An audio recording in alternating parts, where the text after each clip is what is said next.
오늘 우리에게 주시는 하나님의 말씀은 누가복음 5장 27절부터 39절까지의 말씀입니다. 누가복음 5장 27절부터 39절의 말씀을 제가 대신하여 읽도록 하겠습니다.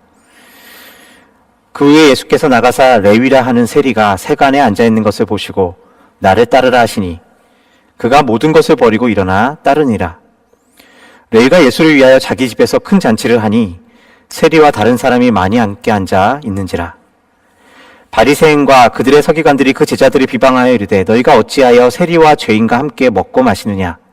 예수께서 대답하여 이르시되 건강한 자에게는 의사가 쓸데없고 병든 자에게라야 쓸데있나니 내가 의인을 부르러 온 것이 아니요 죄인을 불러 회개시키러 왔노라. 그들이 예수께 말하되 요한의 제자는 자주 금식하며 기도하고 바리새인의 제자들도 또한 그리하되 당신의 제자들은 먹고 마시나이다. 예수께서 그들에게 이르시되 혼인집 손님들이 신랑과 함께 있을 때 너희가 그 손님으로 금식하게 할 수 있느냐. 그러나 그날에 이르러 그들이 신랑을 빼앗기리니 그날에는 금식할 것이니라. 또 비유하여 이르시되 새 옷에서 한 조각을 찍어 낡은 옷에 붙이는 자가 없나니 만일 그렇게 하면 새 옷을 찢을 뿐이요 또 새 옷에서 찢은 조각이 낡은 것에 어울리지 아니하리라. 새 포도주를 낡은 가죽 부대에 넣는 자가 없나니 만일 그렇게 하면 새 포도주가 부대를 터뜨려 포도주가 쏟아지고 부대도 못 쓰게 되리라. 새 포도주는 새 부대에 넣어야 할 것이니라. 묵은 포도주를 마시고 새 것을 원하는 자가 없나니 이는 묵은 것이 좋다 함이니라. 오늘 우리에게 주시는 하나님의 귀한 말씀입니다. 말씀을 주시니 감사합니다.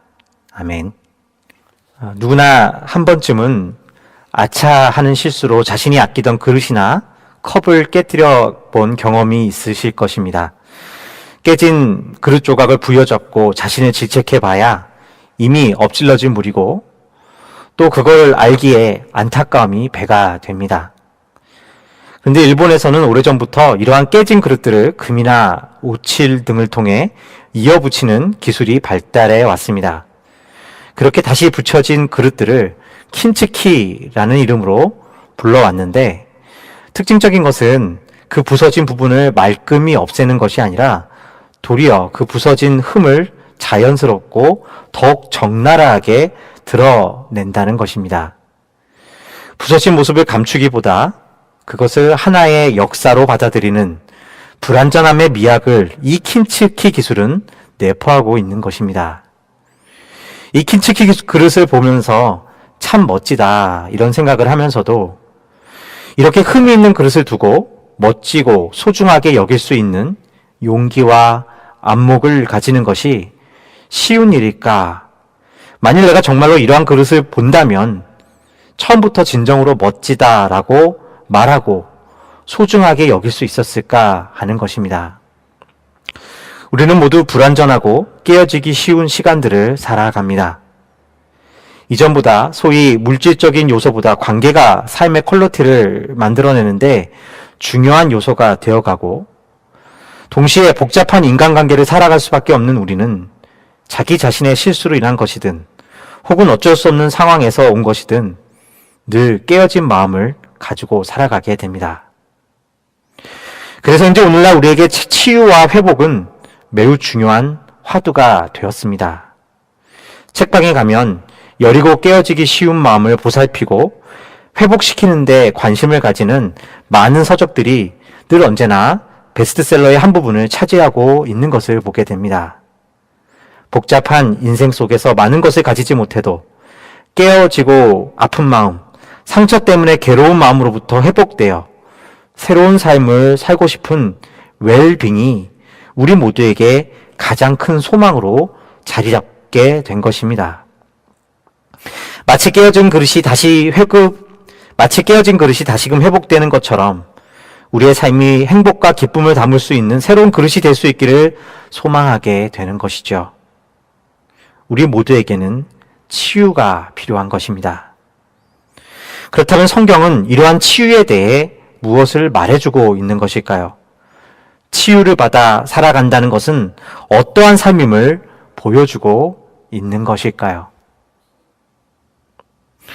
오늘 우리가 읽은 말씀에서 예수 그리스도로 인하여 치유를 받게 된 한 제자의 이야기를 볼 수가 있습니다. 예수님께서 갈릴리 지역을 다니시며 많은 병자들을 고치시고 또 제자들을 불러주셨습니다. 당시에 직업이 의사였다고 전해지는 이 복음서를 쓴 누가는 특히 예수님께서 병자들을 치유하시는 장면들을 매우 주의 깊게 기록하고 있는 것을 보게 됩니다. 예수님은 나병 들린 사람을 고치시고 또 스스로 일어날 수 없어 사람들에 의해 들것에 실려서 예수님께로 온 중풍병자를 일으키셨습니다. 누가는 예수님의 이러한 모습을 다음과 같이 기록합니다. 누가복음 5장 17절의 말씀입니다. 하루는 가르치실 때에 갈릴리의 각 마을과 유대와 예루살렘에서 온 바리새인과 율법 고사들이 앉았는데 병을 고치는 주의 능력이 예수와 함께 하더라.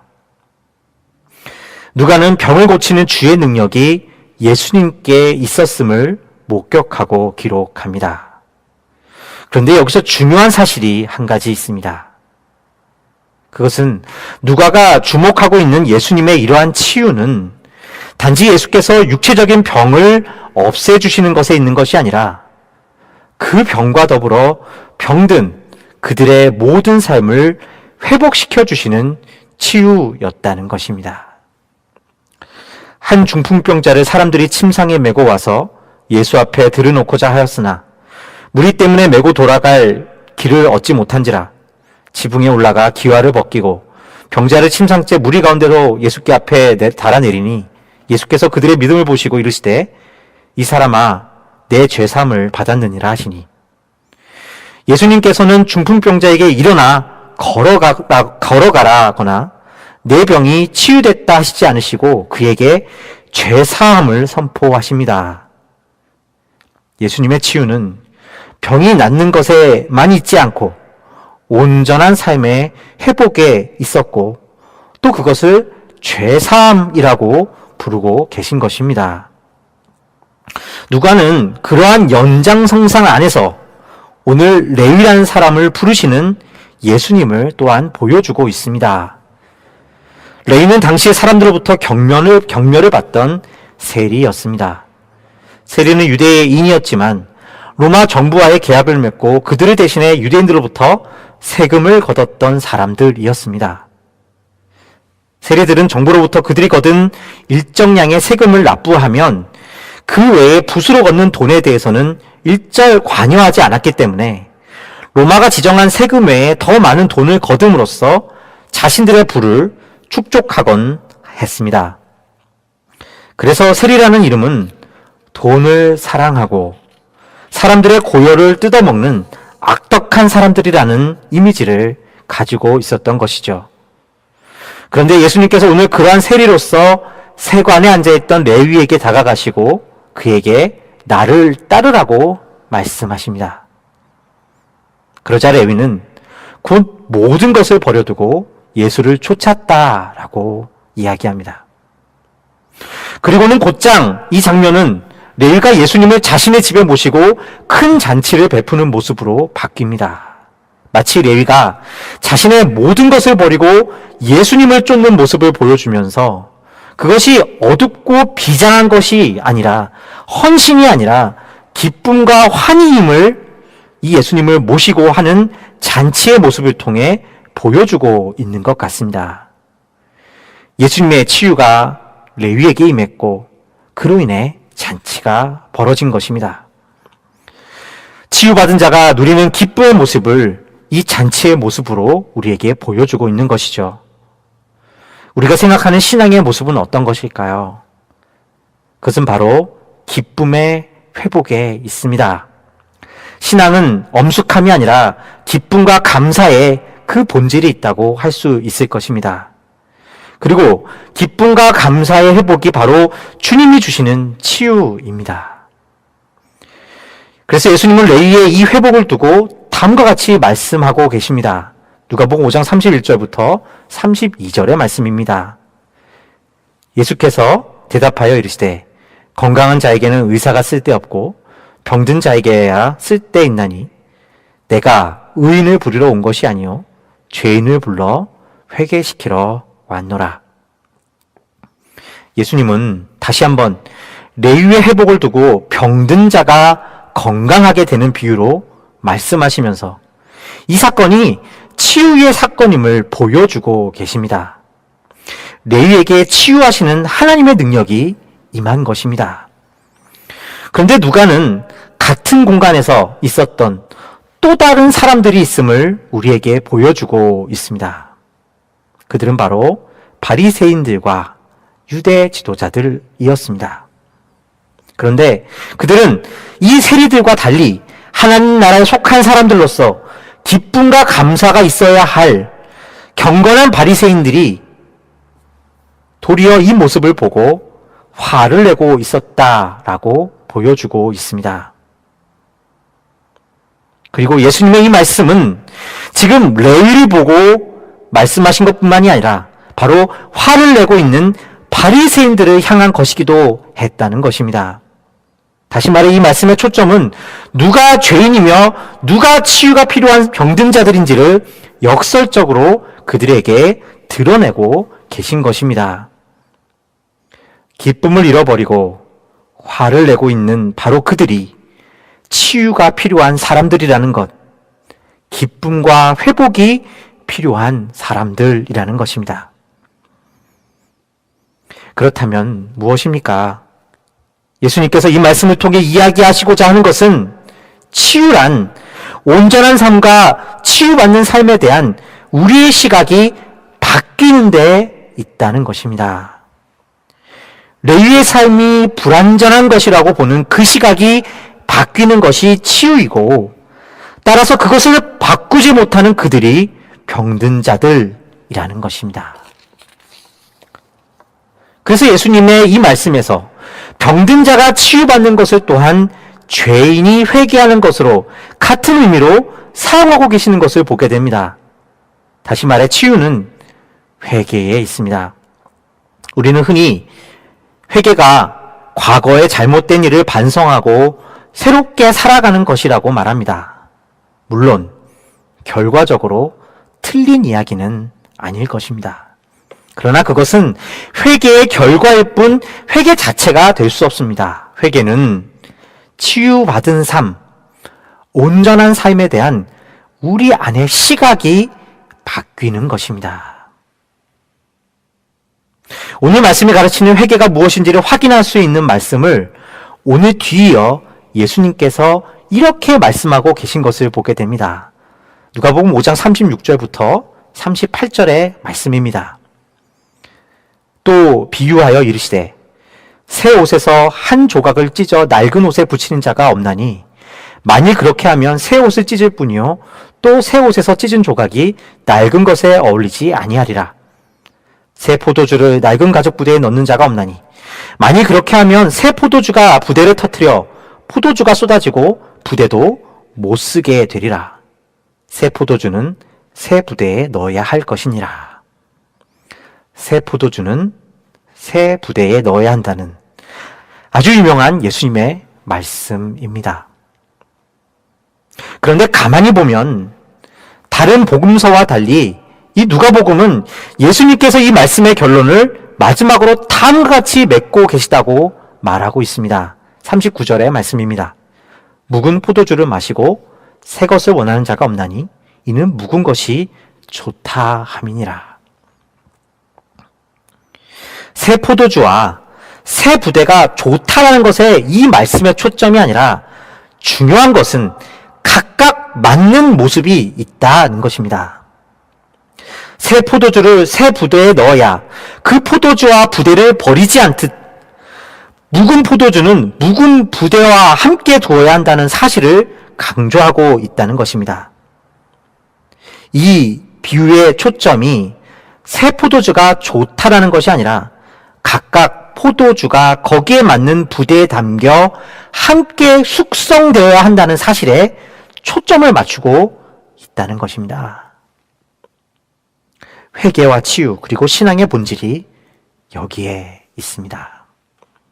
새로운 겉모습을 하는 것이 회개가 아니고 우리의 신앙의 변화가 아니라 어쩌면 자신의 연약함과 아픔과 더불어 성숙되어져 가는 것이 신앙이며 회복이라는 것이고 또 그것을 인정하고 아는 것에 치유가 있다는 것입니다.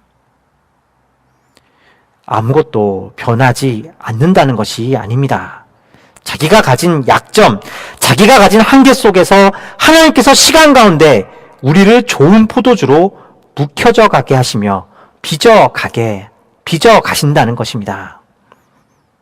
세리가 한순간에 금식하는 것에 변화가 있는 것이 아니라 세리되었던 자신의 과거와 나의 연약함이 한순간에 지워질 수 없음을 알고 그것과 더불어 살아가는 용기가 바로 치유이며 회개라는 것입니다.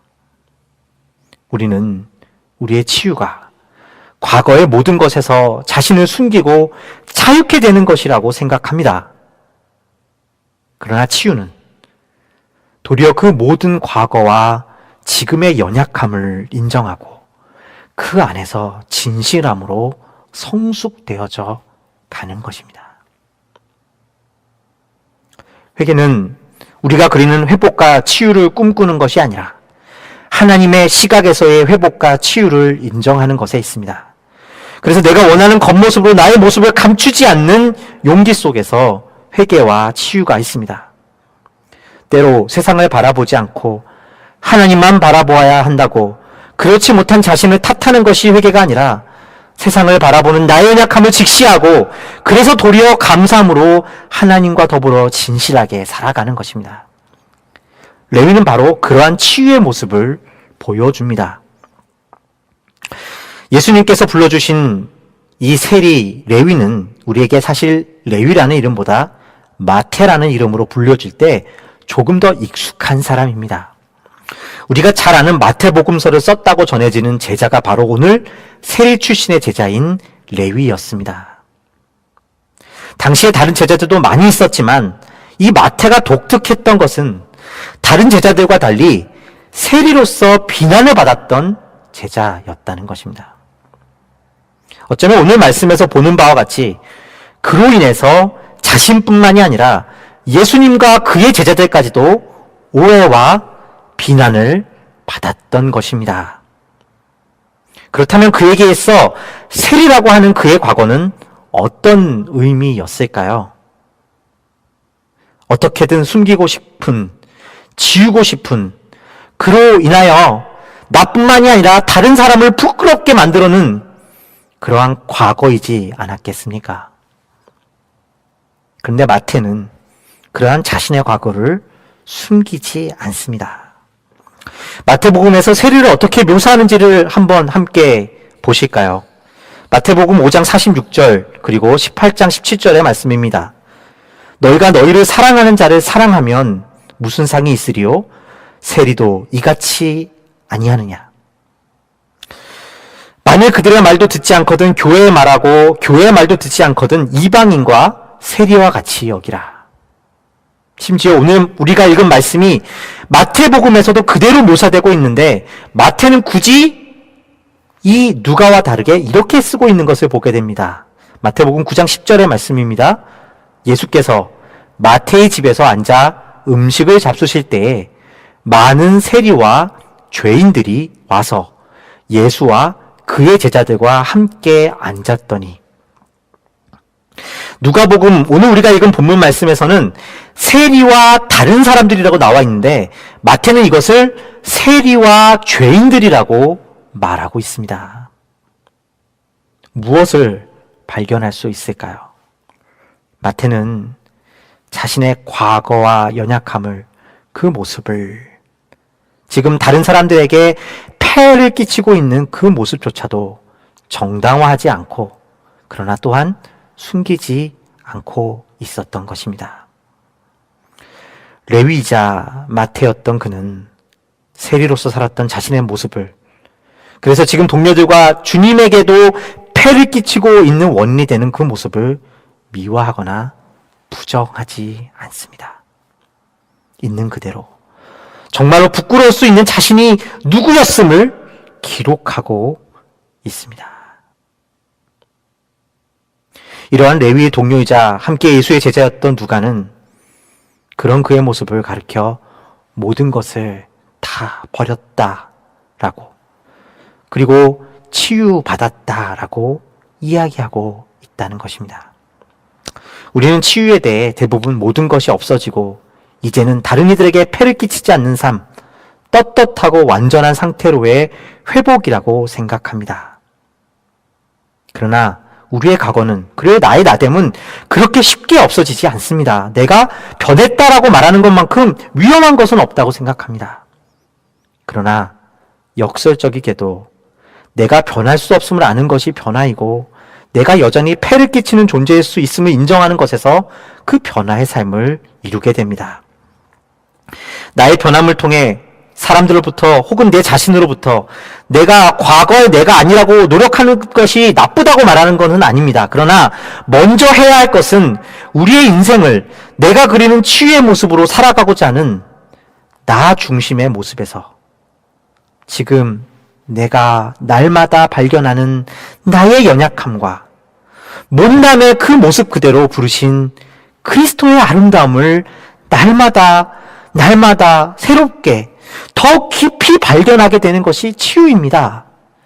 심지어 그것을 받아들이지 못하는 나의 어리석음마저도 우리를 위해 죽으신 그리스도 안에서 인정하는 것을 통해 우리의 삶은 빚어져 가는 것입니다.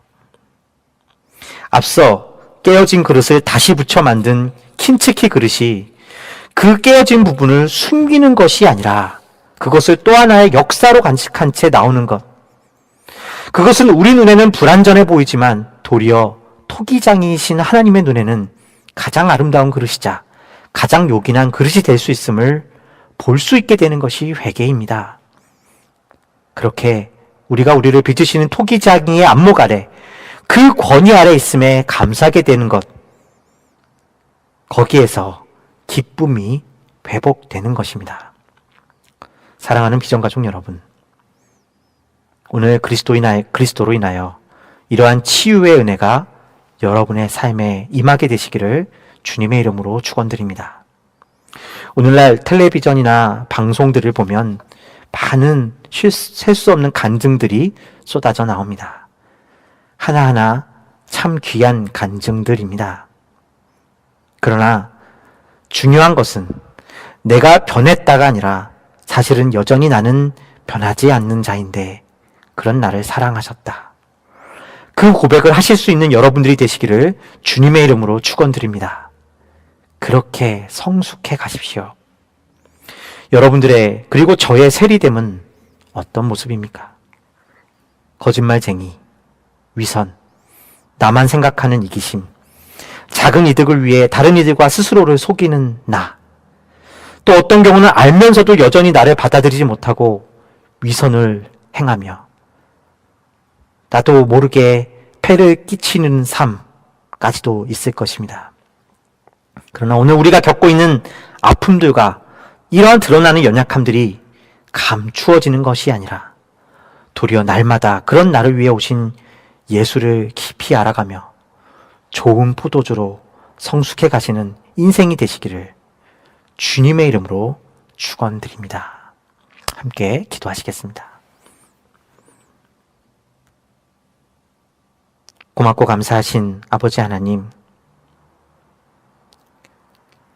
오늘 우리가 기쁨의 회복이 필요하고 치유가 필요합니다. 주님, 그러나 우리가 생각하는 나의 모습, 나의 꿈을 이루는데 우리의 회복이, 우리의 기쁨이 있지 않음을 기억하게 하여 주시옵소서. 날마다